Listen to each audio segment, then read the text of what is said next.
Hola, ¿qué tal? Nuevamente con ustedes el licenciado Soyexin Chacón en la materia de inserción al derecho. Hoy, en la sesión número 7 de la licenciatura en Administración y Comercialización, la materia ya la conocen, abordaremos varios temas que son de vital importancia para el mundo del derecho y para el mundo de la administración y la comercialización, por supuesto. El tema de los hechos y los actos jurídicos y de las normas y su jerarquía. Hoy empezaremos hablando precisamente de la jerarquía de las normas jurídicas. El objetivo, ustedes ya lo conocen, es que el alumno distinga cuáles son las diferentes partes del derecho, las fuentes, por supuesto que ya hemos estado revisando en sesiones anteriores, la jerarquía de las normas jurídicas y por supuesto el objetivo específico es entenderlas a cabalidad. Este tema número 2, el derecho y sus fuentes y la jerarquía de las normas jurídicas, resulta quizá de las cuestiones más importantes en el mundo del derecho. Cuando nosotros hablamos de la jerarquía de la norma jurídica, partimos del punto de que no todas las normas son iguales, sino que hay algunas que son más importantes que las otras. Aquellas revestidas de cierta formalidad, de cierta ritualidad o incluso a veces de cierta solemnidad específica son las más importantes, son la base y el sustento de todo el ordenamiento jurídico de nuestro país. Un jurista importantísimo fue Hans Kelsen, aquel famosísimo por su pirámide que nos habla precisamente de la jerarquía de las normas jurídicas en el Tribunal Constitucional de la Constitución Austriaca de 1920, reconocido ampliamente por sus aportaciones y bueno, insigne filósofo en su obra póstuma La paz por medio del derecho, consolida la idea de la supremacía de la Constitución, es decir, nada ni nadie por encima de la Constitución. Desde luego entendemos que la Constitución es la ley o el ordenamiento jurídico más importante en todo sistema de gobierno, en todo sistema jurídico, en todo orden jurídico. Por supuesto que nuestro país no es la excepción, a pesar de que él era austriaco, él era una persona que no estaba al principio tan empapada del derecho mexicano, después por supuesto estando aquí en nuestro país y creando esta idea de la supremacía constitucional y su famosa pirámide, nos habla precisamente de la importancia que tiene la Constitución para todo ordenamiento jurídico. Y bueno, siguiendo la lámina, podemos encontrar ahí la famosísima pirámide de Kelsen. Según esa teoría, la Constitución se encuentra en el peldaño más elevado de todo el sistema jurídico. Después de ella vienen, en todo caso, los tratados internacionales, las leyes federales y después todo el ordenamiento jurídico. Podemos observar esta pirámide en el dibujo que aparece en su lámina. Tenemos hasta arriba la Constitución Política de los Estados Unidos Mexicanos, las leyes formales, las leyes materiales, las resoluciones legislativas, los decretos supremos y todos y cada uno de los peldaños que conforman el ordenamiento jurídico inferior de nuestro país. A final de cuentas, nosotros vamos a encontrar una conclusión por lo que hace a la teoría de la jerarquía de las normas constitucionales. Kelsen hizo una aportación importante, lo podemos revisar en sus láminas. Respetando el orden jerárquico de las normas, se formaría así un ordenamiento jurídico coherente. La validez de las normas, por tanto, vendría dada por el modo de producción de las mismas y no por su contenido. Pero hay algunos juristas que hablan precisamente de que el contenido es la parte más importante del ordenamiento jurídico. Por lo tanto, sí es necesario hablar más que de los órganos que crean ese ordenamiento, es necesario hablar del contenido de ese ordenamiento jurídico. En nuestro país hay un artículo importantísimo que nos habla de la supremacía constitucional. Por supuesto, nada ni nadie por encima de la Constitución, y el mismo artículo 133 constitucional dispone que la ley, la Constitución Política de los Estados Unidos Mexicanos, las leyes federales, los tratados internacionales son la ley suprema de la Unión, siendo bajo una lectura textual de ese o una interpretación textual de ese artículo, podemos advertir que primero se encuentra la Constitución, después las leyes federales o los tratados internacionales y después todo el ordenamiento. Hay varios criterios Por supuesto, la Suprema Corte de Justicia, que es el máximo órgano de justicia en nuestro país, ha determinado que el orden no es tal y como está textualmente en el artículo 133 constitucional, que a la letra dice: la Constitución, las leyes del Congreso de la Unión, los tratados celebrados y que se celebren por el Presidente de la República con aprobación del Senado serán ley suprema de toda la Unión, hablando por supuesto de la jerarquía de las normas jurídicas. Sin embargo, la Corte, como les comento, ha establecido una distinción precisamente en esa jerarquía, para quedar como sigue. Lo voy a anotar en su pizarrón. Por un lado tenemos, y eso no se encuentra de ninguna forma sujeto a discusión, encontramos hasta arriba, como parte más importante del sistema jurídico y de todas sus normas, encontramos la Constitución. Ustedes ya saben, el nombre correcto es Constitución Política de los Estados Unidos Mexicanos. Después de ella tenemos los tratados internacionales.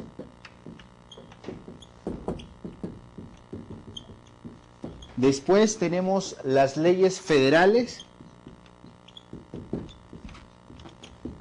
y después todo el ordenamiento jurídico secundario.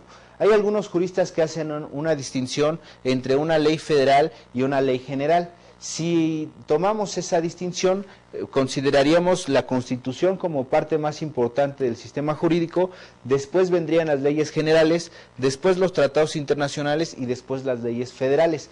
¿Cuál es la diferencia entre leyes federales y leyes generales? Es muy básica. Mientras que las leyes generales regulan algún precepto de la Constitución, una ley federal solamente es aquella que es expedida por el Congreso de la Unión. Ya saben ustedes, Cámara de Diputados y Cámara de Senadores. Esa es una ley federal de aplicación en todo el territorio nacional. Mientras que una ley general, si establecemos o si nos acogemos a ese criterio, una ley general es aquella que regula o reglamenta un precepto fundamental de la Constitución. Alguna garantía constitucional como la Ley General de Salud, la Ley General de Educación, por dar algunos ejemplos. Entonces, la jerarquía de las normas constitucionales nos sirve para determinar cuáles son las normas más importantes. Por supuesto que no todas las normas son iguales. Hay algunas, como la Constitución y las leyes federales y las leyes generales, que son más importantes que las otras. Y de ellas deriva todo el ordenamiento jurídico. De hecho, si no existiera la Constitución, todas las demás leyes, todas las demás normas no tendrían ningún sentido, porque lo que les da vida, lo que les da validez, precisamente es que se encuentran reguladas con base a lo que es la Constitución Política de los Estados Unidos Mexicanos. Bajo ese punto de vista, estableciendo el criterio de la jerarquía de las normas constitucionales, podemos advertir que dependiendo del caso tendremos que aplicar unas u otras, y nosotros en nuestra vida profesional tendremos que conocer que la Constitución, como ley más importante, regula preceptos generales básicos.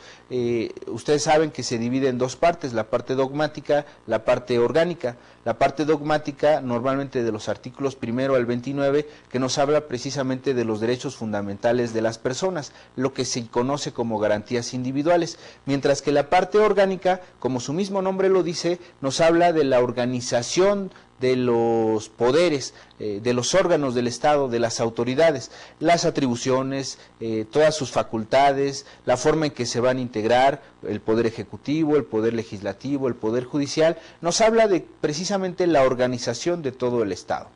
Pero la Constitución es la parte más importante de nuestro sistema jurídico. Después de él, como lo pueden apuntar en su pizarrón, los tratados internacionales que deberán estar de acuerdo con la Constitución. No puede existir un tratado internacional que vaya en contra de la Constitución, porque por supuesto que será inaplicable en nuestro sistema jurídico. Ha pasado en algunas ocasiones que el gobierno de la República firma un tratado internacional cuando contraviene o por lo menos no está regulado en la Constitución. Cuando hay esa situación es un gran problema y se compromete el gobierno mexicano a adecuar la Constitución a ese tratado internacional, pero bajo el principio de soberanía de los estados, que implica la independencia de decisiones, es decir, que un país no se meta en las decisiones del otro. Lo primero que debe hacer el gobierno de la República al firmar un tratado internacional es revisar si se encuentra de conformidad con la Constitución. Y bueno, los tratados internacionales son también ley suprema, pero se encuentran, por supuesto, debajo de la Constitución. Y después tenemos los tratados internacionales, que son aquellos que, bueno, se refieren a situaciones muy específicas, como derechos humanos, extradición y cualquier otro tratado internacional. Después, como ya les comentaba, encontramos las leyes federales que son de aplicación en todo el territorio nacional, que son expedidas por el Congreso de la Unión, Cámara de Diputados y Cámara de Senadores. Normalmente vamos a encontrar una controversia entre criterios. Hay algunos que dicen que los tratados son más importantes que la Constitución. Otros dicen que las leyes federales son más importantes que los tratados. La verdad es que eso lo resolvió la Corte en una jurisprudencia que podemos anotar en sus apuntes. Y bueno, el rubro es tratados internacionales, se ubican jerárquicamente por encima de las leyes federales y en un segundo plano respecto de la Constitución Federal. Eso es del criterio de 1999. En el 2007 hubo otro criterio más o menos similar que simplemente hace la distinción entre leyes generales y leyes federales. Lo pueden ustedes consultar bajo este rubro específico. Yo les recomendaría consultar la página de la Suprema Corte de Justicia de la Nación. En un buscador pongan Suprema Corte de Justicia de la Nación y pongan búsqueda de jurisprudencia. Ustedes ahí podrán advertir que de hecho la deberíamos encargar como una actividad. Busquen precisamente la jurisprudencia que nos habla de la jerarquía de las normas constitucionales. En cualquier buscador encuentran la página de la Suprema Corte y ahí en la Suprema Corte, en la jurisprudencia, busquen la jerarquía de las normas constitucionales o la Ley Suprema de la Unión y seguramente encontrarán esta y algunas otras jurisprudencias. Continuando con precisamente nuestras láminas, vamos a encontrar estos criterios, la jerarquía considerada por Kelsen como la mayor aportación al sistema jurídico de no solo nuestro país, sino de todos los países del mundo, precisamente porque catalogaba en cierta importancia a las normas. No todas las normas son iguales, como lo he venido diciendo, por lo tanto es muy importante darle su debido lugar a cada una de ellas. Y bueno, tenemos la Constitución, los tratados internacionales, las leyes federales, después las leyes locales, los reglamentos de las leyes, las circulares, reglamentos de instituciones, etcétera, que son normas jurídicas individualizadas, se les llama. Después tenemos las sentencias judiciales y los contratos. Evidentemente estas ideas son solamente para algunos doctrinarios. Hans Kelsen coincidía con esta idea, pero para manera de examen: Constitución Política de los Estados Unidos Mexicanos, tratados internacionales, leyes federales, leyes locales, reglamentos. Ustedes saben que los reglamentos, en uso de la facultad que se le otorga al Ejecutivo por parte del artículo 89, fracción primera de la Constitución Política de los Estados Unidos Mexicanos, nos dicen que el Ejecutivo titular es, ustedes saben, por supuesto, el presidente de la República o los ejecutivos locales, tendrá la posibilidad de reglamentar o de proveer a su exacta observancia de todas las leyes. ¿Qué es eso? No es más que la facultad que tiene de expedir reglamentos. ¿Para qué sirven los reglamentos? Para regular vacíos en la ley. Una ley no puede regular todos los escenarios que se puedan encontrar para situaciones muy específicas. Por lo tanto, es muy importante que haya reglamentos expedidos por la autoridad administrativa, por el Poder Ejecutivo, que nos van a suplir las deficiencias, suplir las omisiones o explicar algún precepto que se encuentra en la ley.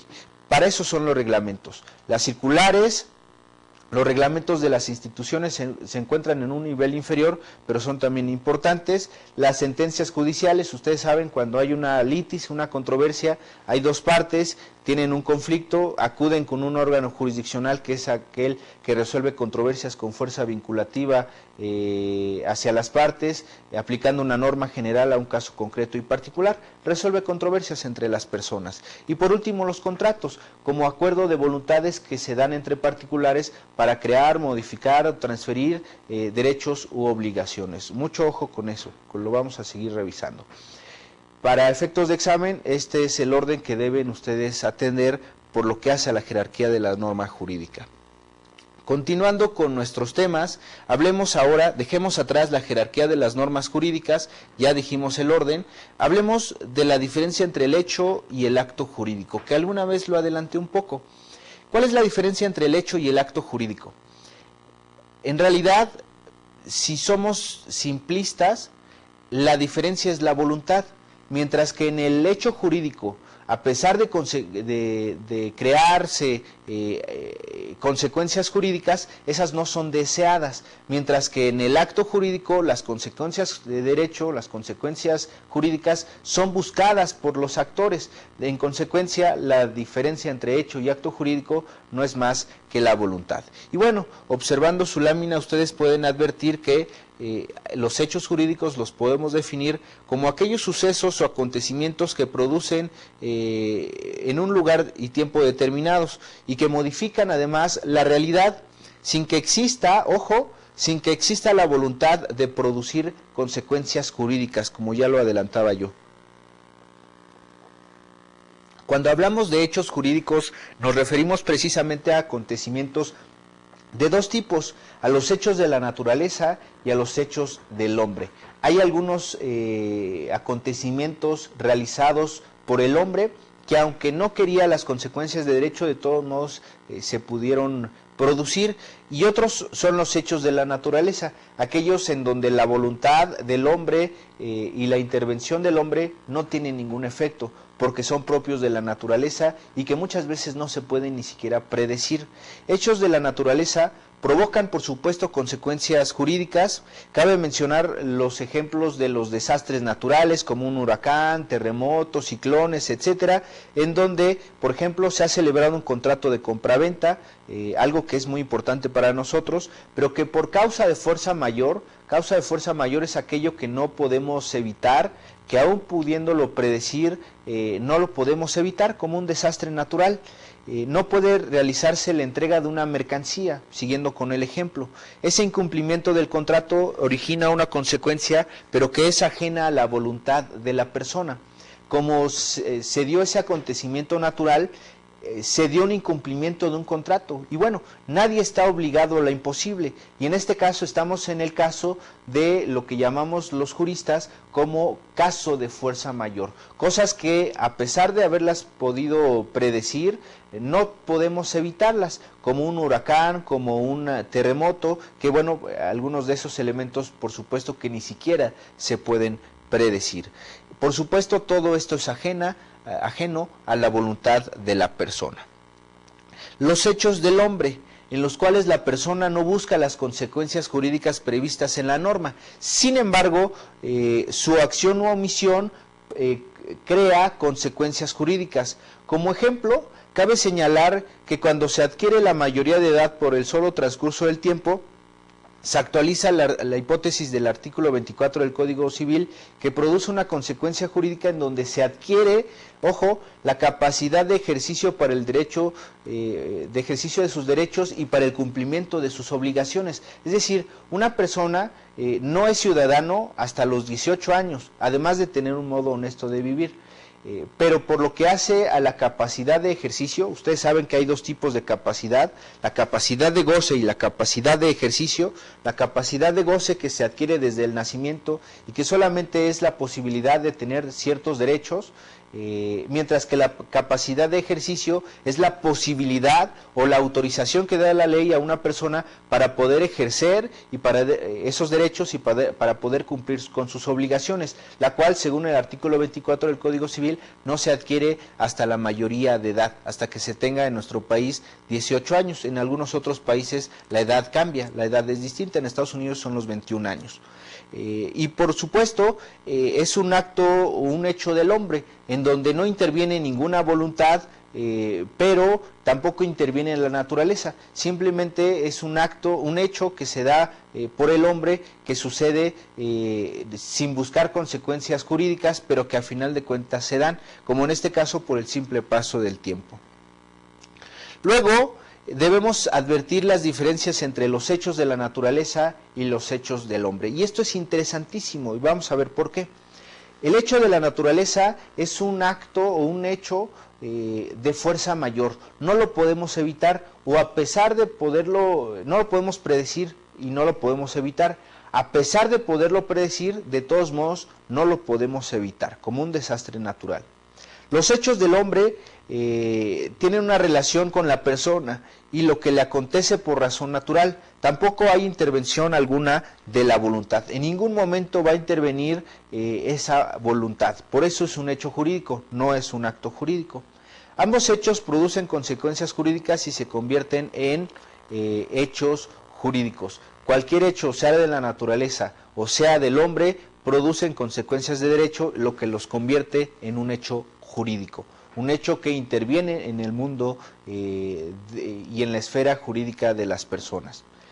Características de los hechos jurídicos. Son sucesos o acontecimientos que se producen en un lugar y tiempo determinados. Evidentemente se tienen que realizar bajo estas circunstancias. Al producirse, estos hechos modifican una realidad. Por supuesto, al modificarse esa realidad, estamos en el mundo del derecho, que es de importancia para todos nosotros. Y por supuesto, no existe, y esto aconsejaría que lo subrayaran o lo pusieran como parte importante de sus apuntes, no existe una voluntad humana que pretenda determinar las consecuencias jurídicas. Es decir, no hay voluntad. No quiero crear consecuencias de derecho. En el hecho de la naturaleza, por supuesto que no interviene, por supuesto, el hombre, pero en los hechos del hombre sí interviene, sí hay intervención del ser humano, pero nunca se buscan las consecuencias de derecho. Son consecuencias indeseadas. En el caso de la mayoría de edad, interviene el hombre, pero bueno, el hecho de cumplir los años no es a voluntad del hombre, no podemos elegir en cumplir o no cumplir. Por mucho que algunas mujeres o algunos hombres se quieran quitar la edad, no podemos evitar el paso del tiempo, por lo tanto es un hecho jurídico del hombre. Característica básica de todos los hechos jurídicos. Y bueno, siguiendo con nuestras láminas, debemos clasificar los hechos jurídicos. Y aquí esta clasificación es interesantísima y en algún momento creó cierta contradicción, cierta lucha entre algunos juristas. Algunos que hablaban de los hechos positivos naturales no estaban muy de acuerdo con algunos otros tipos de hechos. Y vamos a ver nosotros por qué. Como primer punto tenemos los hechos jurídicos llamados como positivos naturales y vamos a verlos. Ustedes pueden ver en su lámina que son aquellos a través de los cuales se produce un resultado por un fenómeno de la naturaleza, suceso o acontecimiento que por supuesto modifica la realidad y donde no existe voluntad para su realización, pero además de todo eso se produce, quiérase o no, consecuencias jurídicas. Son los hechos positivos naturales. Se llama hechos positivos porque son hechos, son actividades, son realizaciones, no son omisiones. Se llaman, número 2, los hechos positivos involuntarios. Son sucesos o acontecimientos que aunque se encuentran vinculados o tienen relación con la voluntad humana, estos no se realizan con el ánimo de producir las consecuencias jurídicas que de ellos resultan. Es decir, a pesar de que hay voluntad humana o interviene la voluntad humana, esa voluntad era específica para una situación determinada, pero no esperaba crear consecuencias de derecho. Por ejemplo, una persona va circulando en su vehículo y por alguna situación atropella a una persona que viene en estado de ebriedad y se le atraviesa, y ella viniendo en una autopista pues es materialmente imposible frenar. Por supuesto es un hecho positivo involuntario.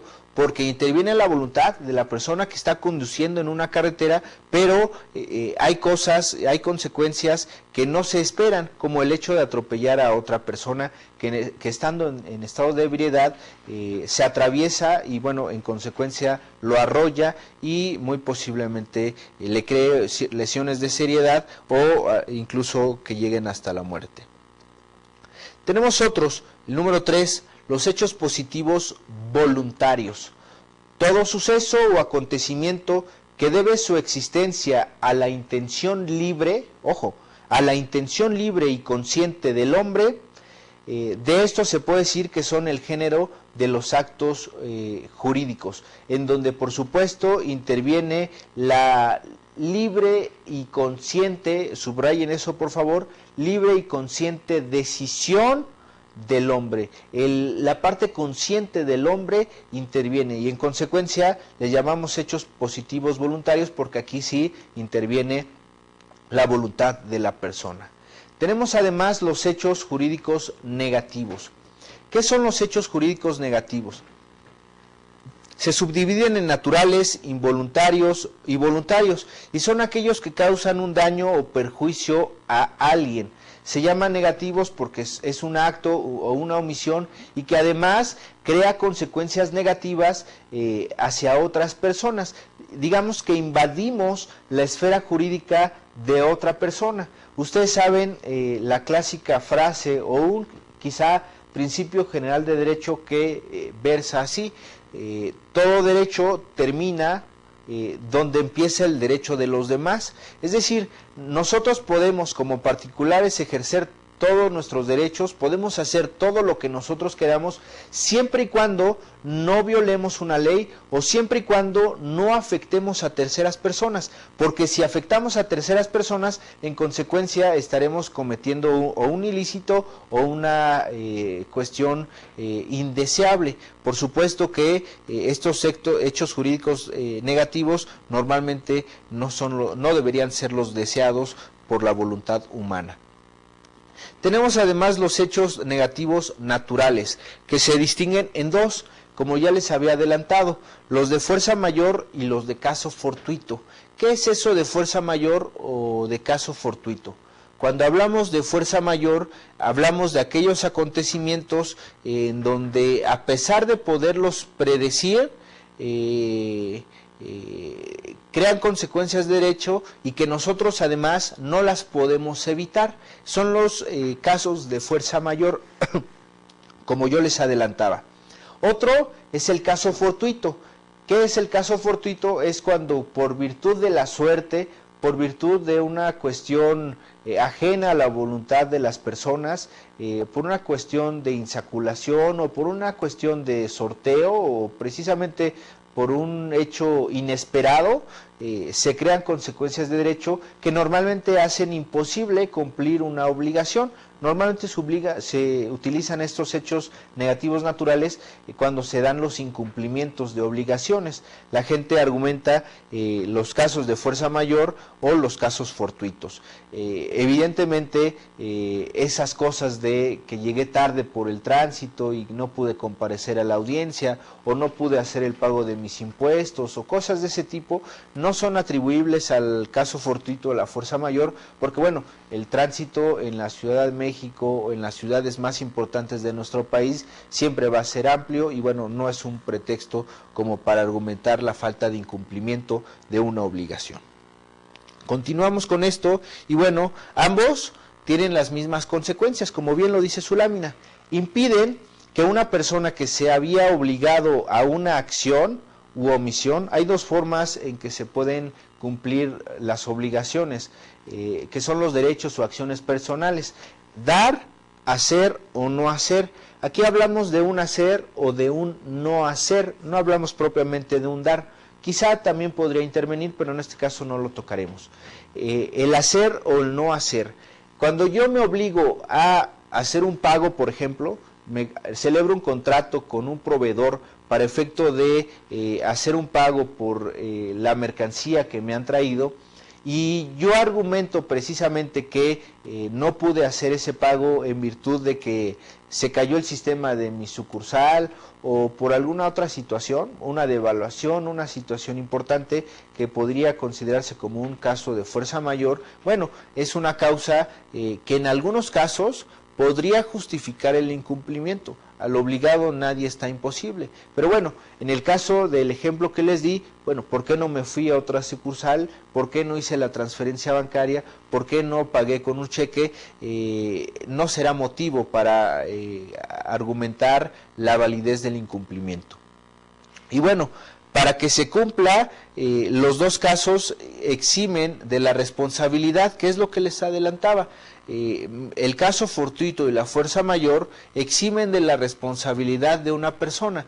Bueno, si hay un huracán y cierran las carreteras y cierran todos los accesos a un lugar específico y yo me había comprometido a entregar la mercancía en ese lugar específico que ha sido cerrado, pues evidentemente como nadie está obligado a lo imposible, es una causa de exclusión de responsabilidad, por lo tanto será justificable el incumplimiento y en consecuencia, bueno, pues no seré responsable de esa omisión. Los hechos negativos involuntarios, como les adelantaba, son los sucesos o acontecimientos vinculados a que la conducta humana produzca consecuencias jurídicas que acarrean precisamente con la realización de estos hechos. En todo caso, se trata de un caso o de un asunto de responsabilidad civil, como lo adelantamos o como lo podemos observar en su lámina.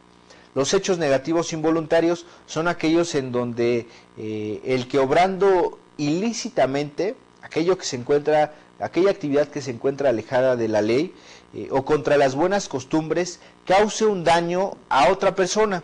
Aquí se obliga a la reparación del daño y podemos decir que también se habla de una conducta antijurídica, culpable y dañosa. Es importante hablar de la diferencia entre el dolo y la culpa. Cuando hablamos de dolo es cuando hay toda la intención de afectación. Normalmente se da en los delitos. Se habla de dolo cuando tenemos la intención de crear esas consecuencias de derecho que van a perjudicar a otra persona. La culpa es como, por ejemplo, en el caso que les di hace un momento, en el accidente automovilístico, yo voy circulando sobre una carretera y una persona en estado de ebriedad se atraviesa y bueno, no pude frenar, evidentemente es un caso, un homicidio, si la llego a matar, un homicidio culposo, que no tuve yo la intención de matarla, pero a final de cuentas la maté. Por supuesto, esa es la distinción entre el dolo y la culpa. Y bueno, ¿cuál es la diferencia entre los hechos negativos involuntarios? Son acontecimientos humanos vinculados a la conducta humana que producen consecuencias jurídicas, mientras que los hechos negativos involuntarios son aquellos en donde aquella persona que obrando ilícitamente o que afecta a las buenas costumbres cause daño a otra persona. Por supuesto que en este supuesto estaremos obligados además a la reparación del daño. Es decir, si nosotros cortamos un árbol y ese árbol resulta que como no somos expertos al podar o a cortar un árbol, cayó al predio de nuestro vecino y cayó en su inmueble, en su casa, y le generó ciertos daños, bueno, pues esa conducta es totalmente generadora de responsabilidad civil y por lo tanto yo tendré que pagar los daños ocasionados a esa vivienda. Obviamente hay dos formas de cumplir con las obligaciones, como en todo, de manera voluntaria o de manera involuntaria, cuando alguien me lo exige, cuando alguien me lo pide. En ese caso, la persona que surgió un daño en su patrimonio, porque se cayó el árbol en su casa, pues tendrá que ejercer la acción pertinente, puede ser vía penal o puede ser en responsabilidad civil por el pago de esos daños, ¿no? Podrían incluso agotarse las dos vías. Una es por el delito de daño a propiedad y otra es por los daños y perjuicios ocasionados por mi falta de pericia al cortar un árbol. Y bueno, dejemos esto de los hechos negativos involuntarios y pasemos precisamente a aquello que nosotros conocemos como acto jurídico. que a diferencia del hecho jurídico es, como les adelantaba hace un momento, que se busca las consecuencias de derecho, que nosotros queremos crear consecuencias de derechos, tenemos la voluntad de crear esas consecuencias y por supuesto queremos intervenir en el mundo del derecho. Y bueno, ¿cómo podemos definir, de hecho también para efectos de examen, el acto jurídico? Se define como una manifestación, ojo con eso, como una manifestación de la voluntad expresa o tácita. Ahorita les explico a qué se refiere eso de expreso o tácito, que se hace con la intención de producir consecuencias de derecho, como les comentaba, los cuales son reconocidas por los ordenamientos jurídicos. Es decir, realizamos una conducta que se encuentra en una hipótesis normativa o realizamos una conducta que queremos que se causen o que se generen consecuencias de derecho. ¿Cuál es la diferencia entre una manifestación de voluntad expresa o una manifestación de voluntad tácita? La manifestación expresa se da cuando se hace por escrito o de manera verbal y, válgame la palabra, expresamente señalamos que queremos aceptar esas consecuencias de derecho. Es una manifestación de voluntad expresa, sea verbal o sea por escrito, pero dijimos, estamos de acuerdo, vamos a hacer tal cosa. Es una manifestación de voluntad de manera expresa. Mientras que la tácita, no importa que yo no lo haga, no importa que yo haya aceptado o no de manera verbal o de manera escrita. De hecho, la manera tácita excluye a esas. Ante la falta de hacerlo expresamente, lo hacemos tácitamente.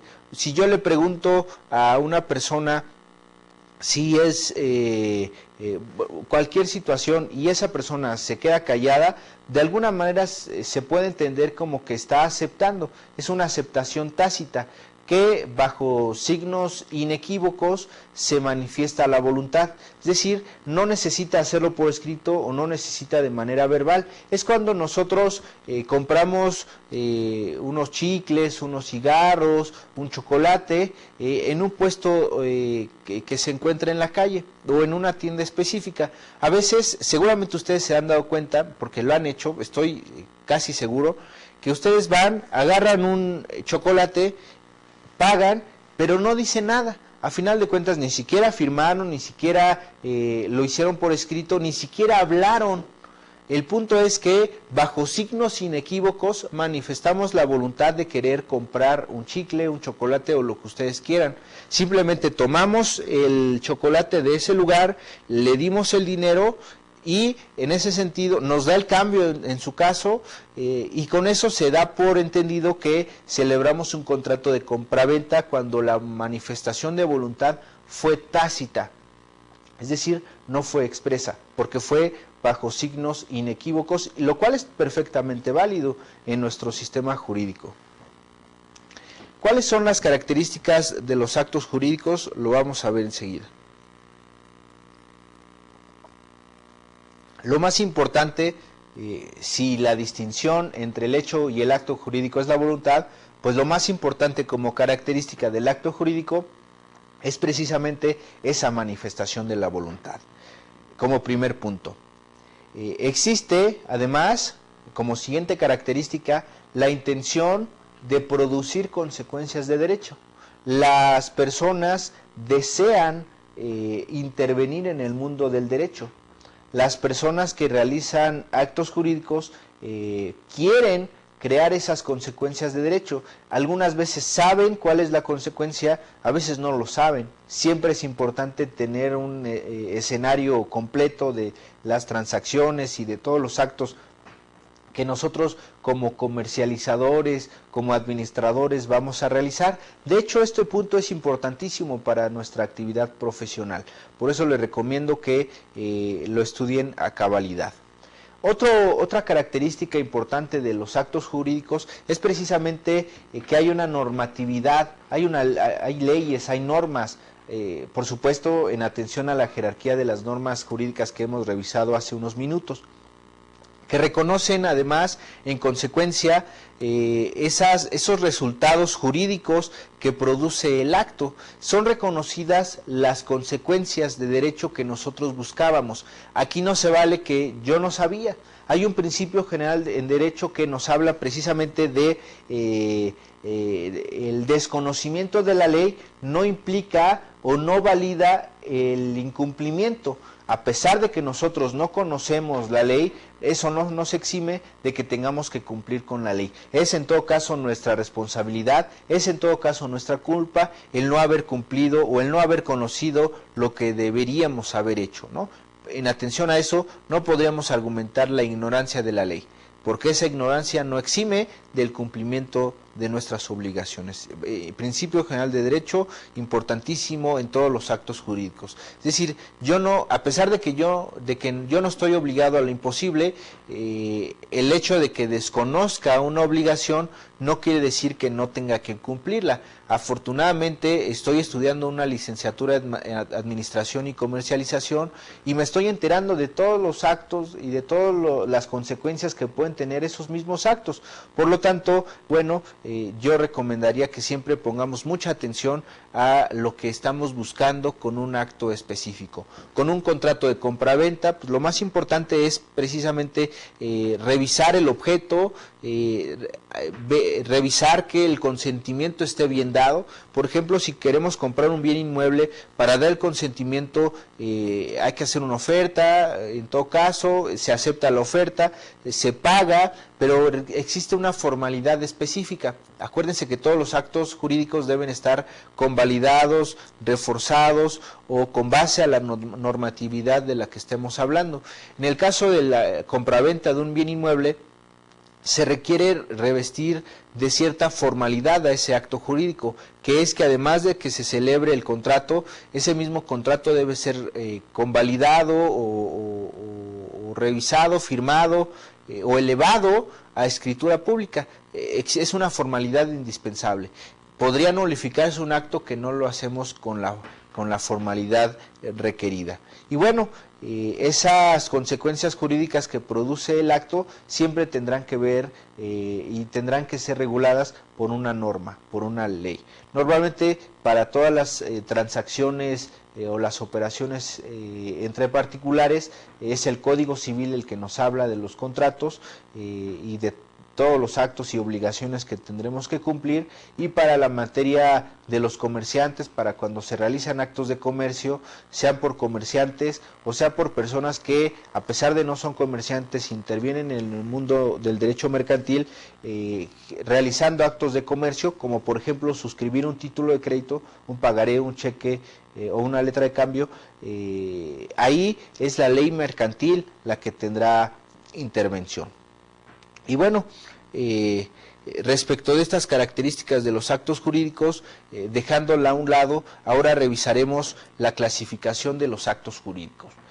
Cuestión por demás interesante en nuestro sistema jurídico, porque ustedes dirán, qué flojera todas estas clasificaciones, todas estas distinciones entre hecho, acto jurídico, pero la verdad es que la aplicación práctica, la aplicación en la vida real es inmensa. Y el desconocimiento, como ya les dije, de la ley no implica su inobservancia. Por lo tanto, si no conocemos estas características básicas de las normas, de los actos, de los hechos jurídicos y sus distinciones, por supuesto que estaremos, en dado caso, cometiendo una falta importante en perjuicio del patrimonio de nuestra empresa, en perjuicio del patrimonio de nuestro cliente, lo cual es a todas luces inaceptable. En atención a eso, bueno, tenemos en esta materia de inserción al derecho que revisar estas características a cabalidad. Por supuesto, si en algún momento ustedes tienen alguna duda, tienen alguna idea no entendida o no suficientemente explicada, por supuesto que podrán comunicarlo a su asesor y sin ningún problema él hará lo propio. Respecto de la clasificación de los actos jurídicos, que estamos próximos a terminar esta sesión, solamente diremos que hay muchas clasificaciones de los actos jurídicos. Hay varios juristas que establecen un criterio determinado, hay otros juristas que establecen un criterio quizá diferente, pero aquí que al final de cuentas, estos que yo les voy a dar en un momento, son los que la mayoría de los juristas coinciden, es como homologando los criterios de todos los juristas. Y entendemos esta clasificación, que además resulta interesante y que tiene muchas aplicaciones prácticas. Por un lado tenemos que los actos jurídicos en relación con la declaración de la voluntad, ojo, en relación con la declaración de la voluntad pueden ser, como primer punto, unilaterales. ¿A qué se refiere eso de unilateral? Su mismo nombre lo dice, lo voy a anotar en el pizarrón. Un solo lado, unilaterales. Normalmente los actos son así, unilaterales, plurilaterales o bilaterales, ¿no? Bilaterales de dos, pluri, pues de más de dos. Hay algunos autores, de hecho aquí coincidimos con ellos, que nada más hablan de los unilaterales o los plurilaterales. Y entonces hablamos de dos o de más personas que intervienen. Los unilaterales, hablamos de una sola persona o un solo lado o una sola parte, que habla precisamente cuando en su formación interviene una sola voluntad o varias, pero concurrentes en su fin. Las plurilaterales se requieren dos mínimo o más voluntades que buscan las respectivas consecuencias jurídicas. No solamente una persona es la que quiere las consecuencias de derecho, son dos o más personas las que intervienen en el mundo del derecho. Pluri es de muchos, pluri es de varios. Son plurilaterales.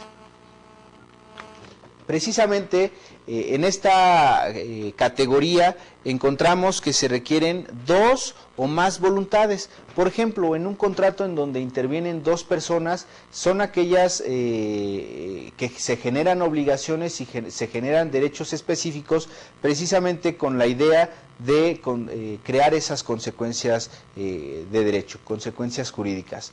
Por otro lado, otra clasificación respecto de la función del acto jurídico se clasifican en mortis causa e inter vivos. ¿Qué podemos hablar acerca de esto? Los mortis causa son aquellos que regulan los efectos jurídicos. Yo les pediría que ustedes observaran su lámina. Son aquellos que regulan los efectos jurídicos después de la muerte de la persona, después de la muerte del autor.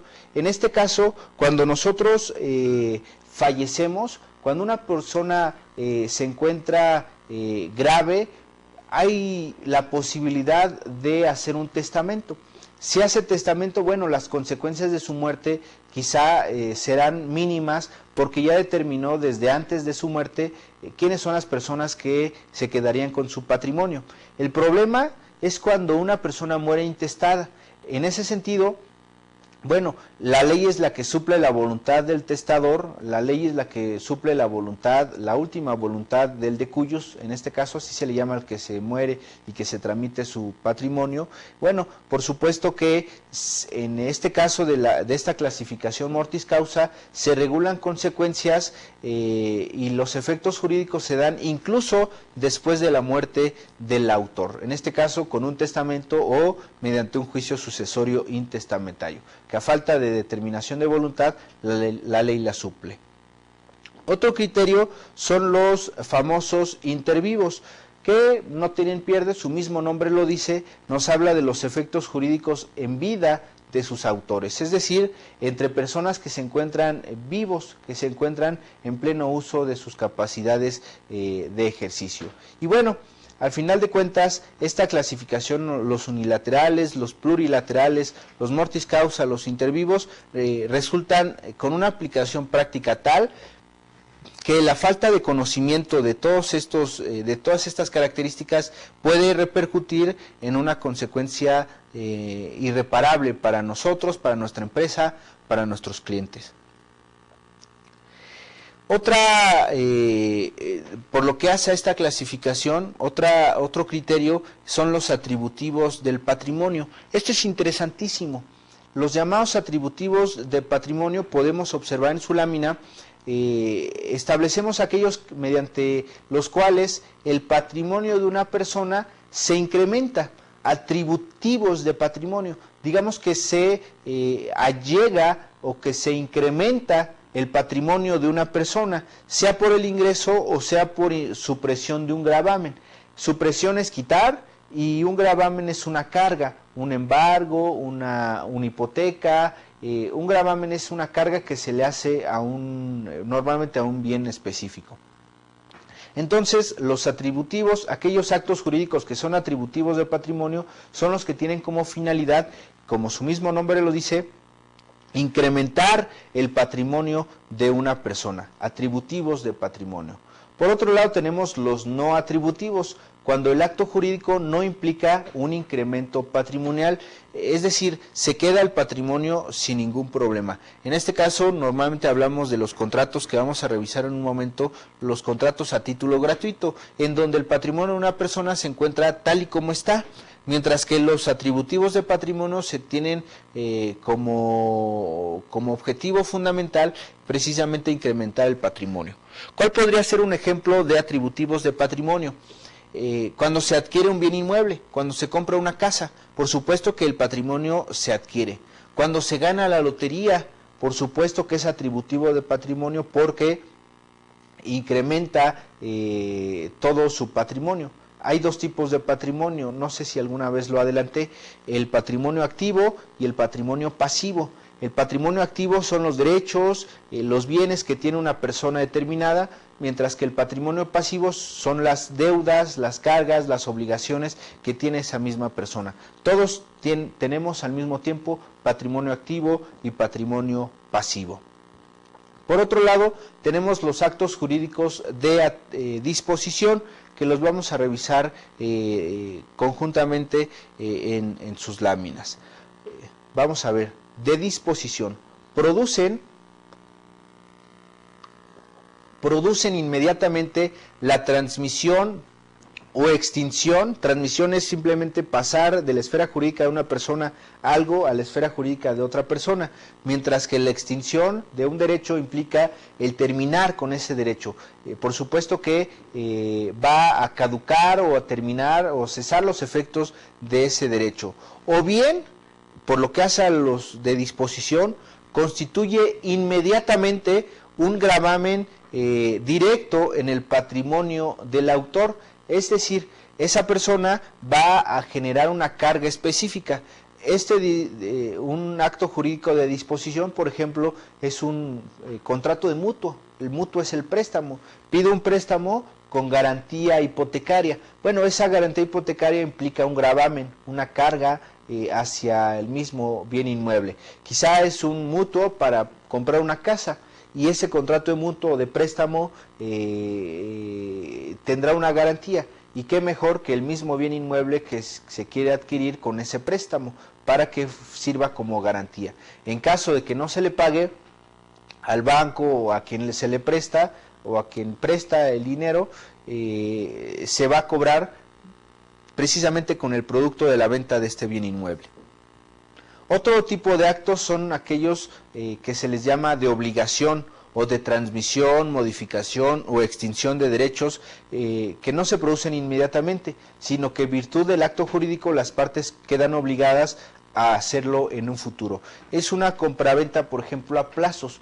Hay muchas empresas en nuestro país que venden cosas, muebles, computadoras, que venden a plazos. A veces se reservan el dominio, es decir, no pasa todavía a la propiedad del comprador, sino hasta que se pague la totalidad de lo que se prestó.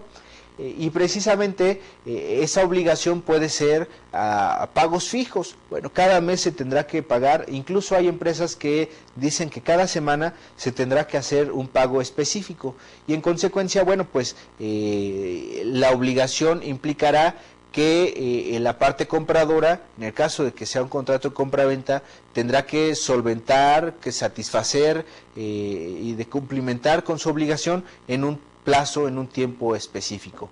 Hay los llamados meses sin intereses, pero eso es otra cosa. Seguramente lo estarán ustedes revisando en alguna otra materia.